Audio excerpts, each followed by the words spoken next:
Fire Emblem Genealogy of the Holy War is most known for its mature tone, highly political story, and for having one of the series' best villains. All of that's great, but I want to talk about the true best feature of Genealogy: inventory management. Okay, but seriously, Fire Emblem Genealogy of the Holy War, the fourth entry in the series, is one of the most beloved Fire Emblem games that never made it to the West. Fortunately, through the power of fan translation, Fire Emblem 4 is more accessible now than it ever has been, and if leakers are to be believed, then we may be in for a remake sooner rather than later. Hopefully I can help speak that remake into existence, because FE4 is one of the most unique games in the series, and a big part of that is inventory and money management. Let me explain how it works for people that haven't gotten around to playing this one yet. In most Fire Emblem games, inventories are very malleable. You can swap items between characters, gold is shared, and items are consumable. Fire Emblem 4 flips that all on its head. Units have their own items and gold, and they won't share with anyone until they get married or pass the stuff on to their child. There's only one way to get an item off of one character and onto another, and that's the pawn shop. If I want to get a brave sword from Ira onto Beowulf, I need to sell it to the pawn shop on Ira, and then buy it back at double the price on Beowulf. Better items are more expensive, and money is finite, so this functionally puts a limit on how often you're allowed to swap items around and how many items a single character can buy. This means that there is an incentive to keep items on the characters that acquire them. For example, Ira is the only one that can acquire that brave sword, so if you're making use of Ira on your team, keeping the brave sword on her means you don't have to spend any money on it. On the other hand, if you want to use it on a stronger unit or give it to a different unit to pass down to their child, you're going to have to cough up 8,000 gold on that unit. At this point, it's important to discuss how gold acquisition works in Fire Emblem 4. Each unit comes with a certain amount of gold and can gain more in a few ways. First, they can visit villages. Each map has several villages that are slowly destroyed each turn. Only one unit can visit each village, and that unit is rewarded with an amount of gold depending on how much of the village was destroyed before you got to it. Sometimes they get an item too. So you can manipulate who has the most gold by sending specific characters to visit villages and acquire that gold for themselves. Second, units can fight in the arena. Each chapter offers an arena that characters can fight in, facing progressively harder foes and earning progressively more money for each win. Strong combat units will be able to clear the entire arena, earning a nice wad of cash for themselves every chapter, while weaker units will earn less depending on how many enemies they can defeat. The outcome here is that your best combat units will often be flush with cash, while weaker units or non-combat units like staff users are going to have to find their money elsewhere. Third, you can sell stuff to the pawn shop. Sometimes a character will get an item that's better on another unit, or that isn't useful at all, and you can sell it to the pawn shop for an influx of cash. An example of this is Arden, who acquires a pursuit ring in Chapter 2. There are lots of characters that make better use of it, so it's frequently sold off, costing another character a pretty penny, but providing Arden with 20,000 gold to spend on himself. Lastly, there are a couple circumstances where one unit can give another unit money. Thieves make money by stealing it from enemies and are able to share their gold with any other character, and when characters pair up and become lovers, they can also share money with each other. The last interesting thing about FE4's inventory system is how item durability works.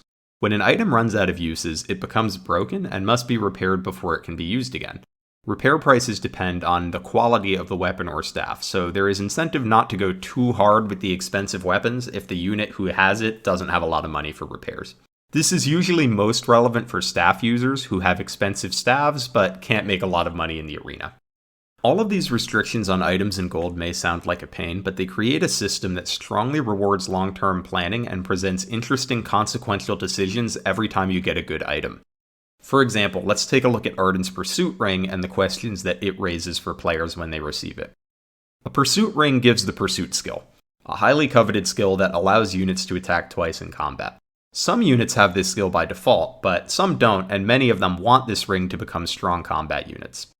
The immediate question I asked myself when I got this ring for the first time was, is it worth 40,000 gold to move this onto another unit, or can Arden make good use of it? 40,000 gold is a lot of money. The cap per unit is 50,000, so whoever buys the ring needs a lot of gold, and they're also going to be basically broke afterwards. So I considered what other units might make good use of the ring. Noish is a cavalier that would become serviceable in combat with Pursuit, and Lex was another horse unit that was already contributing to combat despite his lack of doubling. He'd be even better with Pursuit. Both of them would have needed to grind up to the 40,000 gold they needed for the ring, and Noash would probably also want a better weapon than the steel sword he was using. I wasn't really considering keeping the ring on Arden, because even though his combat would be good with it, it wouldn't solve his issue of being a slow foot unit in a game with giant maps. The option I actually went with was giving the pursuit ring to Ethlyn, a troubadour that rarely does combat. Why? Because I wanted her to pass the ring down to her son Leaf, who can use it to become a combat god in Generation 2 of the game.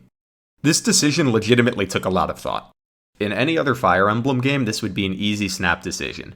Trade the pursuit ring to Noash, trade him a decent sword, and let him cook. Then, when it's time for units to pass down their items, trade the ring back to Ethlyn and let her pass it down to Leaf. A system where I couldn't make trades willy-nilly forced me to make hard decisions on which units to invest in. Other games could get a similar effect by making the ring consumable, so that you have to spend it on the unit you want the skill on, but then you lose the ability to swap it around, which is something neat you get in FE4's system, even if it costs you a lot of gold to do so. Wanting this expensive item on Ethlyn also introduced some interesting challenges, as she doesn't do well in the arena, so she has to get her money from elsewhere.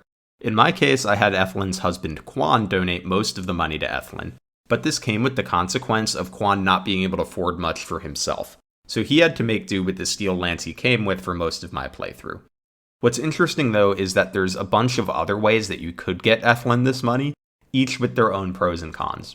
You could have Ethlyn rescue a bunch of villages, but it would have to be a lot to make 40,000 gold, and doing so would pull her away from where combat is happening, so you would probably miss out on some staff uses that you would have liked if you're sending her to villages. Plus, other people want that gold too. You won't be able to make as many purchases on other combat units or staff users if you give all the village money to Ethlyn.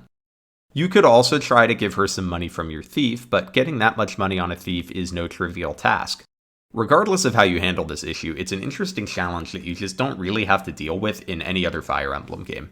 The expense of the ring also means that keeping it on Arden and not collecting any money is a somewhat appealing option, which is something you would basically never do in another Fire Emblem game unless you just really liked Arden for some reason. Most item decisions in FE4 aren't quite as interesting as this one, but every time you get an item, you have some version of this dilemma where you have to decide if it's worth spending money to get the item off the character that got it at all, and if so, who gets it and how do they get the money. You only get one copy of most of the best weapons, so it can be pretty difficult deciding who needs it the most, and if you want to stack a bunch of items on one character, getting them enough money to do so can become a challenge too. On top of all of this, you also have to worry about inheritance. Who characters marry totally changes the calculus on who should get which items. For example, giving Beowulf an awesome sword is great if his son is going to be Dermot, who uses swords, but if his son doesn't use swords, you might want to give that item to somebody else. Even if they're weaker than Beowulf, at least you'll get to pass the sword down to another unit in Generation 2 and have access to it for as long as possible.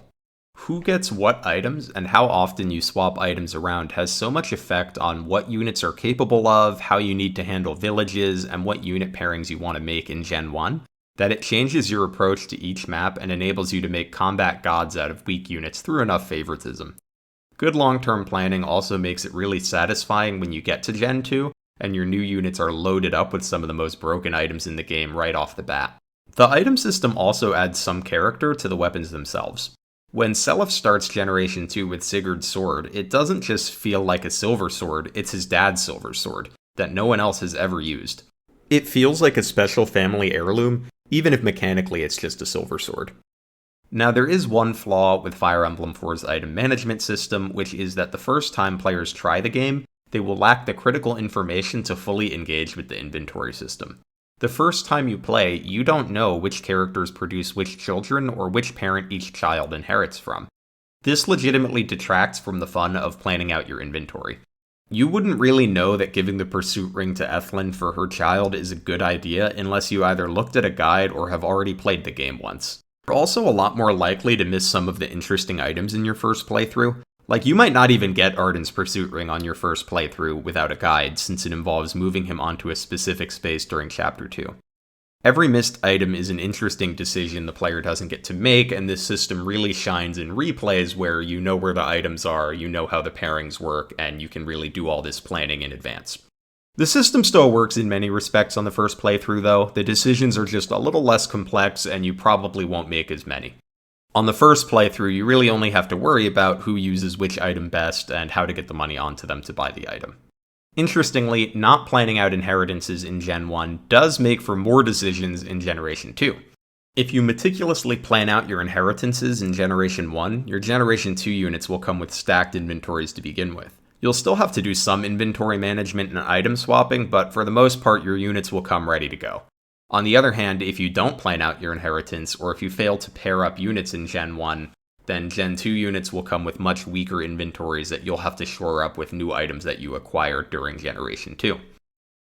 Doing inventory management the way FE4 does also comes with a trade-off, which is that it limits your short-term decision-making compared to other Fire Emblem games. In other games, the existence of a trade command introduces a lot of new strategies and options.